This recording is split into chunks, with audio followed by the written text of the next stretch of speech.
If you're building toward retirement, there's one question that quietly determines how efficient your whole plan becomes. Not how much you invest. Not which funds you choose. It's this. In what order should you fund your retirement accounts? Because the order matters, the sequence matters. And over 25 or 30 years, the difference between random saving and structured funding can easily reach 6 figures. Today, we'll build this step by step. We'll cover the core hierarchy, why it's in that order, when it changes, a few real number examples, how taxes and debt interact with it, what it can mean for withdrawals later, and the most common mistakes. Quick note before we start, this is for educational and entertainment purposes only. I'm not a financial advisor, a CPA, or an attorney, and this isn't financial, legal, or tax advice. Full disclaimer is in the description. All right, here's the foundation. Retirement accounts aren't interchangeable. They differ in tax treatment, contribution limits, employer incentives, liquidity, required minimum distributions, and fee structures. If you fund them without a structure, you might miss employer money, overpay taxes, lose flexibility, create future RMD pressure, or limit early retirement options. Optimization isn't about investing harder. It's about sequencing intelligently.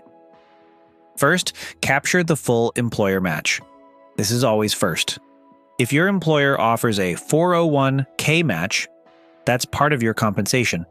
Say you earn $80,000 a year and your employer matches 5%. That's $4,000 per year. If you contribute 5% and get the full match, you've effectively earned a 100% return on that contribution immediately. Now, zoom out. Assume that $4,000 match continues for 30 years, and the money earns an average annual return of 7%. That match alone grows to roughly $378,000. And if you skip the match for 10 years, you don't just lose $40,000 in contributions. You lose decades of compounding on employer money. So, the match always comes first. Second, fund the health savings account if you're eligible. An HSA, when paired with a qualifying high-deductible health plan, has a rare triple tax advantage. 1. Contributions are tax-deductible. 2. The money grows tax-free. 3. Withdrawals for qualified medical expenses are tax-free. No other retirement-related account gives you all three at once. Run the numbers. Contribute $4,000 a year for 25 years at a 7% return, and that grows to about $273,000. If you use it for qualified medical expenses in retirement, you can withdraw the entire amount tax-free. Now compare that with investing the same $4,000 a year in a taxable brokerage account. Even with the same return, capital gains taxes can reduce what you actually get to keep over time. Think of the HSA as a retirement healthcare shield. And here's a strategy people overlook. If you pay current medical expenses out of pocket and let the HSA grow untouched, you can reimburse yourself years, even decades later, tax-free, as long as you kept the receipts. That stretches the compounding window in a big way. Third is the IRA, and this is where tax positioning starts to matter. You're usually choosing between a traditional IRA and a Roth IRA. Here's a 30-year example. Invest $7,000 per year for 30 years at 7%, and you end up at roughly $661,000. With a traditional IRA, withdrawals are taxed as ordinary income. If you're in the 22% tax bracket in retirement, your after-tax amount would be about $516,000. With a Roth IRA, qualified withdrawals are tax-free, so you keep the full $661,000. But if your retirement tax bracket drops to 12%, the traditional IRA net amount would be closer to $582,000, which narrows the gap. That's why tax bracket expectations matter. And it's also why tax diversification matters, holding both traditional and Roth assets, so you can manage your taxable income later instead of being stuck with one option. After the match, the HSA and the IRA, you come back to the 401k and work toward maximizing it. Workplace plans have higher contribution limits and automatic payroll deductions, which makes consistent saving easier. But fees matter. A lot. Picture this. You invest $10,000 per year for 30 years at a 7% gross return. Investor A pays 0.1% in annual fees. Investor B pays 1.1%. After 30 years, Investor A ends with roughly $1,010,000. Investor B ends with about $838,000. That 1% fee difference costs around $170,000 over time. Fees compound just like returns do. Now, if your employer plan allows after-tax contributions and in-plan Roth conversions, you may have access to what's commonly called a mega backdoor Roth. This lets you contribute beyond the standard employee deferral limit. For example, if the total plan cap is around $69,000 and your employer puts in $10,000 while you contribute $23,500, you may have room left for additional after-tax contributions. If those after-tax dollars are converted into Roth funds, you're increasing future tax-free growth potential. Model that for a second. Add an extra $20,000 per year for 20 years at 7%, and that grows to roughly $820,000. If it's converted properly and grows tax-free, that can be a massive long-term advantage. Once you've filled your tax advantage space, taxable brokerage accounts become the next tool.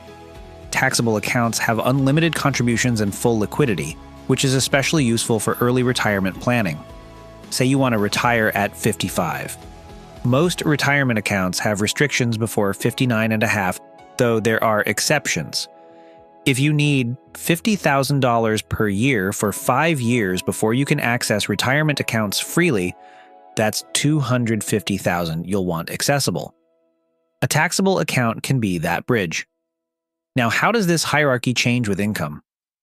If you earn $60,000 and you can save $8,000 per year, you might be in the 12 to 22% tax bracket. In that range, your order often looks like: capture the match, fund the HSA if eligible, prioritize a Roth IRA, then add to the 401k. At lower to moderate incomes, Roth contributions can make sense because your current tax rate is relatively low. If you earn $100,000 and can save $18,000 per year, you're likely in the 22% bracket. Here, tax diversification gets more important. You might split contributions between traditional and Roth to create flexibility later. If you earn $250,000 and can save $40,000 or more per year, you're likely in a higher bracket. Traditional contributions may give meaningful tax deductions today. Mega backdoor Roth contributions may become relevant, and taxable investing may play a larger role too. Debt can change the equation. If you have $10,000 of credit card debt at 18% interest, that costs you $1,800 per year. Paying that off is like earning an 18% guaranteed return, and very few investments offer that. In that situation, you typically still capture the employer match first, and then you focus on eliminating high-interest debt before you aggressively fund additional retirement accounts. Required minimum distributions add another layer. Traditional retirement accounts require withdrawals starting in your early 70s.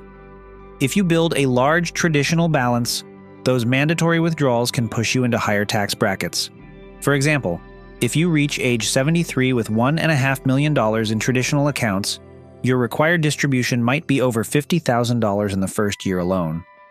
That gets stacked on top of Social Security and any other income. If all your retirement assets are traditional, you lose flexibility. If you also have Roth assets, you can pull from those tax-free and manage your bracket more intentionally. Lower income savers should also know about the saver's credit. Depending on your income, you may qualify for a tax credit of up to 50% of the first $2,000 contributed to a retirement account. That means a $2,000 contribution could reduce your tax bill by $1,000. That's an immediate return. Most retirement inefficiency comes from sequencing errors. Maxing a 401k before capturing the match, ignoring the HSA, funding only traditional accounts. Overlooking fees. Not planning for liquidity, or investing in taxable accounts before filling tax advantage space. So the general hierarchy looks like this. First, capture the employer match. Second, fund the HSA if eligible. Third, fund an IRA, Roth or traditional based on your tax situation. Fourth, Max the 401k. Fifth, use the Mega Backdoor Roth if it's available. Sixth, invest in a taxable brokerage account. But always adjust for debt, your tax bracket, the quality of your employer plan, early retirement goals, and income volatility. Retirement isn't about maxing accounts blindly. It's about structuring contributions efficiently over time. Tax efficiency compounds, flexibility compounds. Mistakes compound. The right order builds option, and options protect freedom. If this clarified your strategy, hit the like button, share it with someone trying to decide where to invest next, and subscribe for more structured breakdowns of complex financial topics. Thanks for your time.